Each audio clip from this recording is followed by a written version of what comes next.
Assalamualaikum warahmatullahi wabarakatuh. Kami akan mempresentasikan mengenai kewajiban lancar dan kontingensi. Kelompok kami yang beranggotakan Rizky Andi Firmansyah, Rifki Ansyah, Mistaqul Jannah, Alista Andini, dan Ika Oktavia. Kewajiban secara umum. Apa yang dimaksud dengan kewajiban?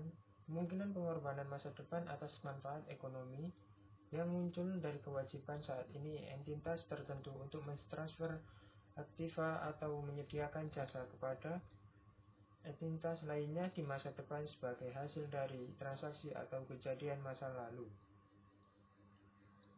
Kewajiban lancar. Apa yang dimaksud dengan kewajiban lancar?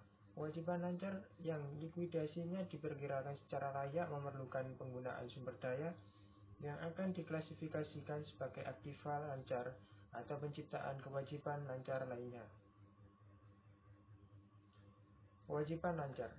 Jenis-jenis kewajiban lancar: utang usaha atau dagang, wesel bayar, jatuh tempo berjalan hutang jangka panjang, kewajiban jangka pendek yang diharapkan didanai kembali, dividen, deposit yang akan dikembalikan, pendapatan yang belum dihasilkan, hutang pajak penjualan, hutang pajak penghasilan atau PPh, kewajiban yang berhubungan dengan karyawan. Setelah mengetahui definisi daripada kewajiban lancar, di sini saya akan menjelaskan jenis-jenis daripada kewajiban lancar secara terperinci. Yang pertama ada hutang usaha. Hutang usaha atau hutang dagang merupakan saldo yang terhutang kepada pihak lain atas barang, perlengkapan atau jasa yang dibeli dengan akun terbuka secara kredit. Hutang usaha muncul karena adanya kesenjangan waktu antara penerima jasa atau akuisisi hak aktiva dan pembayaran.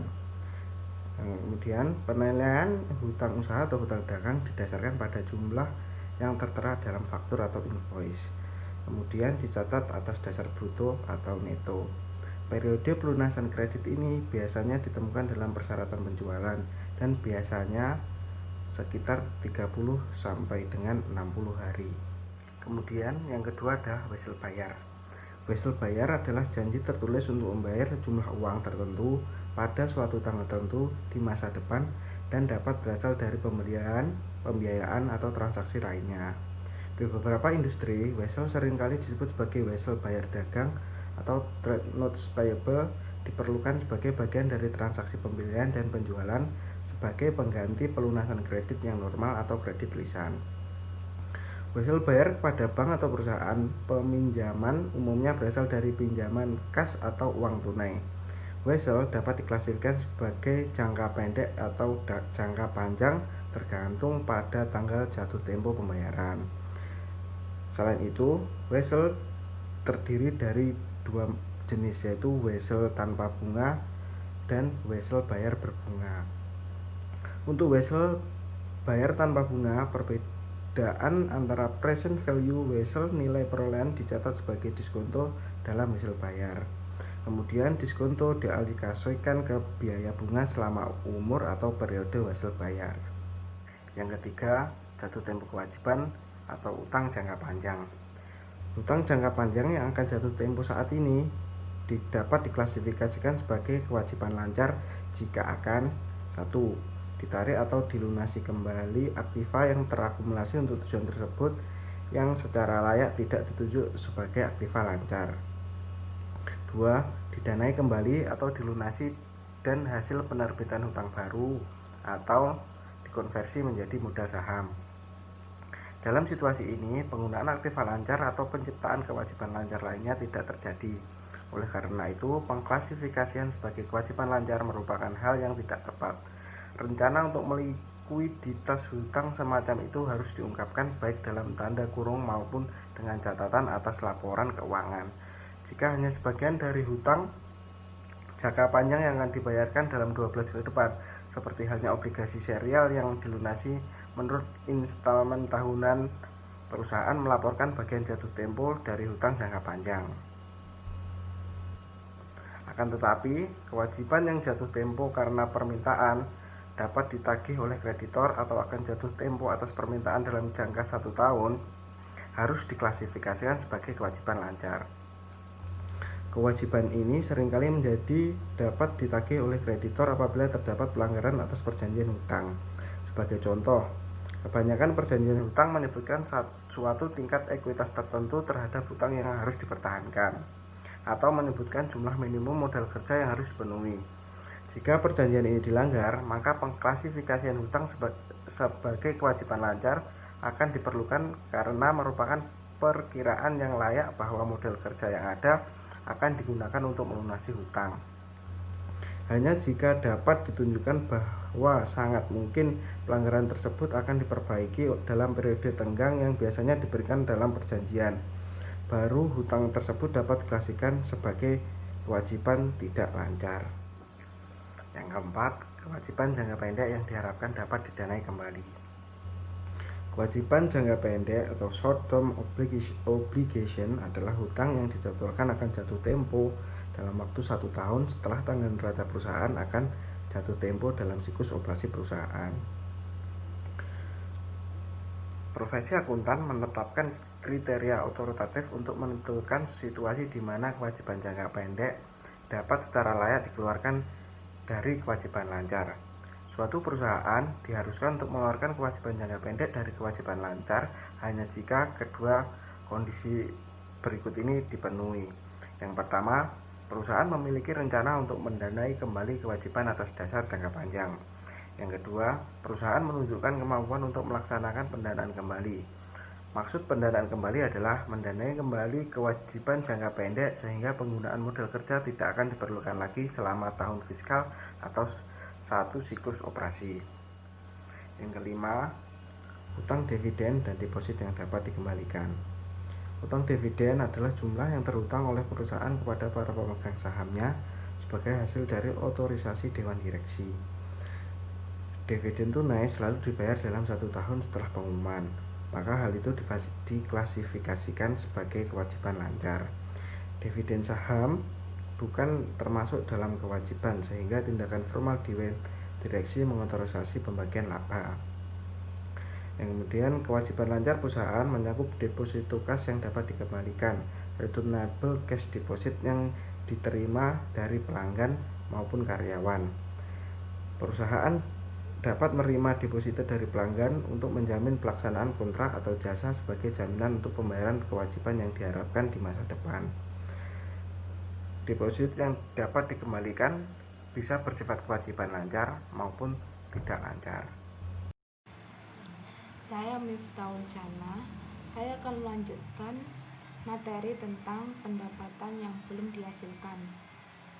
Pendapatan belum dihasilkan menyatakan penerimaan yang terjadi sebelum barang atau jasa diserahkan. Pada saat diterima, dengan mendebit kas dan mengkredit pendapatan belum dihasilkan. Dan pada saat pengiriman barang atau jasa, dengan mendebit pendapatan belum dihasilkan dan mengkredit pendapatan. Pajak penjualan dan utang pajak penghasilan.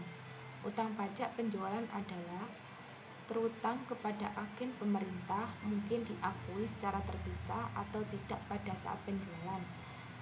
Utang pajak penghasilan adalah terutang kepada agen pemerintah didasarkan pada laba kena pajak dan tidak terutang kepada perusahaan partnership atau perusahaan perorangan. Kewajiban yang berhubungan dengan karyawan. Kewajiban yang berhubungan dengan karyawan terdiri dari 1. Gaji atau upah yang terutang kepada karyawan pada akhir periode akuntansi. 2. Pengembalian gaji. 3. Absen yang dikompensasi. 4. Bonus. Pengembalian gaji. Pengembalian gaji terdiri dari pajak-pajak dan pengembalian latihannya, termasuk dibayar karyawan, potongan PPh, pajak visa 1/2, serikat pekerja, linknya atau asuransi kesehatan, dibayar pemberi kerja, pajak visa 1/2, pengangguran federal, pengangguran negara bagian, dan lainnya seperti asuransi kesehatan. Absensi pegawai yang dikompensasi. Absensi yang dikompensasi adalah absensi dari pekerjaan di mana karyawan tetap mendapat pembayaran. Kewajiban tersebut harus diakrualkan jika 1. Berhubungan dengan jasa yang sudah diserahkan oleh karyawan. 2. Kewajiban yang berhubungan dengan hak yang bersifat terjamin penuh atau berakumulasi. 3. Pembayaran kompensasi adalah sangat mungkin. 4. Jumlahnya dapat diestimasikan dengan layak.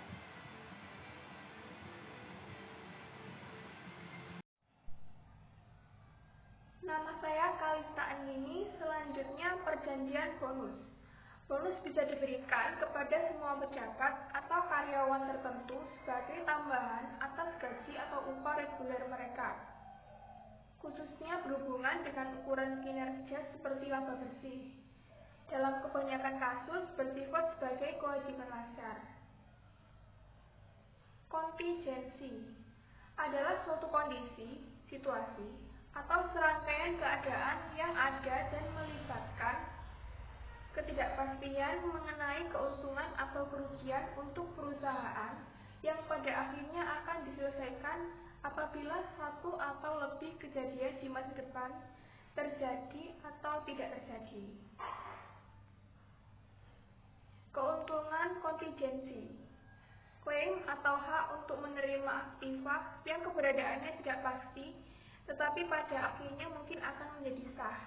Contoh, penundaan kasus pengadilan yang hasilnya mungkin menguntungkan, kemungkinan pengembalian dana dari pemerintah atas kelebihan pajak. Keuntungan kontingensi tidak diaktualkan. Kerugian kontingensi. Kerugian kontingensi melibatkan beberapa situasi yang kemungkinan merugikan yang tergantung pada beberapa peristiwa di masa yang akan datang. Kemungkinan terjadinya peristiwa mungkin bersifat 1. Kemungkinan kecil remote flight. Nomor 2, cukup mungkin lebih besar dari remote tapi lebih kurang dari likely. 3. Kemungkinan besar probable likely. Kerugian kontingensi akrual. Kerugian yang diestimasi dari kerugian kontingensi diakrualkan sebagai kewajiban jika yang pertama, kemungkinan besar probable bahwa suatu kewajiban telah terjadi. 2. Jumlah kerugian dapat diestimasikan secara layak, reasonably estimated.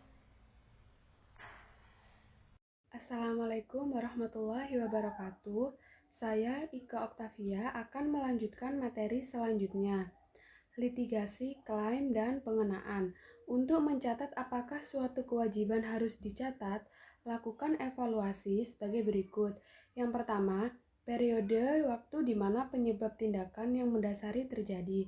Yang kedua, probabilitas hasil yang tidak menguntungkan. Yang ketiga, kemungkinan untuk membuat estimasi yang layak mengenai jumlah keuangan. Untuk menentukan probabilitas hasil, lakukan evaluasi sebagai berikut. Yang pertama, sifat litigasi dan kemajuan kasus. Yang kedua, opini Dewan Hukum. Yang ketiga, tanggapan oleh manajemen. Biaya, garansi, dan jaminan. Jaminan adalah suatu janji dibuat oleh penjual kepada pembeli untuk memperbaiki defisiensi kuantitas, kualitas, atau kinerja suatu produk. Pada metode kas basis, biaya jaminan dibebankan ke periode di mana bayar atau dikeluarkan. Pada metode akrual basis, yang pertama, biaya jaminan diestimasi dan ditandingkan dengan pendapatan. Yang kedua, pendapatan jaminan diperluas, ditangguhkan, dan diakui selama umur kontrak jaminan. Contoh jaminan perusahaan, biaya jaminan yang diestimasi 3% dari 10.000 unit pada $15 sama dengan $4.500. Ayat jurnal penyesuaian, di debit beban jaminan $4.500, dikredit kewajiban estimasi atau jaminan $4.500. Jurnal 2004, 170 unit direparasi pada $15. Kewajiban estimasi jaminan di debit $2.550, di kredit persediaan suku cadang $850, utang gaji atau upah $1.700. Analisis kewajiban lancar. Dua rasio yang sering digunakan. Yang pertama, rasio lancar sama dengan aktiva lancar dibagi kewajiban lancar. Yang kedua, asset rasio sama dengan kas ditambah SSB ditambah piutang bersih dibagi kewajiban lancar. Sekian presentasi dari kelompok kami. Maaf apabila ada salah. Wassalamualaikum warahmatullahi wabarakatuh.